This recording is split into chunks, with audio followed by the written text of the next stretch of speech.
बात हम हमेशा बोलेंगे कि भारत का एजुकेशन सिस्टम ना सुधरा है ना सुधरेगा, क्योंकि रटते पहले भी थे, रटेंगे अभी भी, और फ्यूचर में भी यही काम हम करेंगे, क्योंकि यहाँ का एजुकेशन सिस्टम किताबी था, किताबी है और किताबी रहेगा। ये तो सुधरेगा नहीं, लेकिन कम से कम आपसे रिक्वेस्ट करेंगे, हमारे एक भाषा, एक कल्चर और एक सब्जेक्ट को आप बचा लीजिए।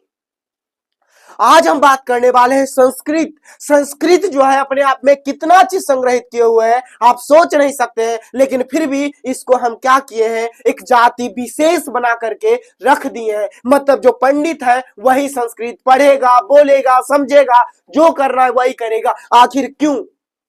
देखिए, संस्कृत कोई एक पर्सनल भाषा नहीं है, एक पर्सनल भाषा नहीं है, वो आदि जननी है। मतलब बहुत भाषाओं का निर्माण किए हैं, जैसे हिंदी, मराठी, बंगाली, गुजराती, पंजाबी, उड़िया, नेपाली, असमिया और ना जाने कितने भाषा है इनके अंदर छुपे। और तो और संस्कृत का जो परिवार है, यानी सदस्य जो है ना, फैमिली मेंबर बोल सकते हैं, वो जानते हैं कौन कौन है? अंग्रेजी, जर्मनी, फ्रेंच, ग्रीक और लैटिन। ये सारे भाषा जो है ना सब संस्कृत के अंदर आते हैं। जानते हैं इसमें जो है वेद हो गया, पुराण हो गया, उपनिषद हो गया, ये सब आते हैं। कुछ गांव वाले जो हैं इनको बचा करके भी रखे हैं, जैसे जानते हैं कर्नाटक का गांव है मथुर और होसाहल्ली, ये सब, और मध्य प्रदेश का एक झीरी गांव है जहां संस्कृत बोलते हैं, संस्कृत लिखते हैं, और तो और संस्कृत का ही पूरा का पूरा पाठ भी होता है। लेकिन जानते हैं सर, वहां बहुत ज्यादा इंजीनियर भी बनता है, प्रोफेसर हो गया, लिटरेचर हो गया, आईटीएन हो गया, सब कुछ वहां से जाते हैं। तो क्या संस्कृत में क्या खराबी है?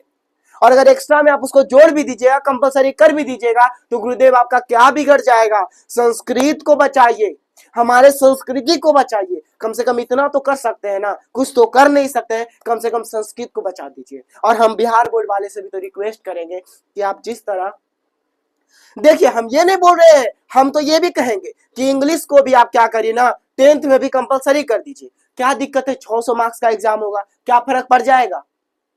संस्कृत को भी पढ़ेंगे, इंग्लिश को भी पढ़ेंगे, क्या फर्क पड़ जाएगा? लेकिन 12th में भी ये संस्कृत जो है कंपलसरी होना चाहिए। आपको ज्यादा मन कर रहा है तो 50 का हिंदी, 50 का संस्कृत कर दीजिए, कोई दिक्कत नहीं है, लेकिन कम से कम संस्कृत को कंपलसरी कर दीजिए। और हम तो बोलेंगे कि भारत का हर एक स्कूल, हर एक कॉलेज, हर एक यूनिवर्सिटी में कम से कम यह होना चाहिए कि संस्कृत कंपलसरी होना चाहिए। संस्कृत को क्यों जाति विशेष हम छोड़ दिए हैं? रिक्वेस्ट करेंगे गुरुदेव, और इस वीडियो को कम से कम शेयर तो कर ही सकते हैं। बाकी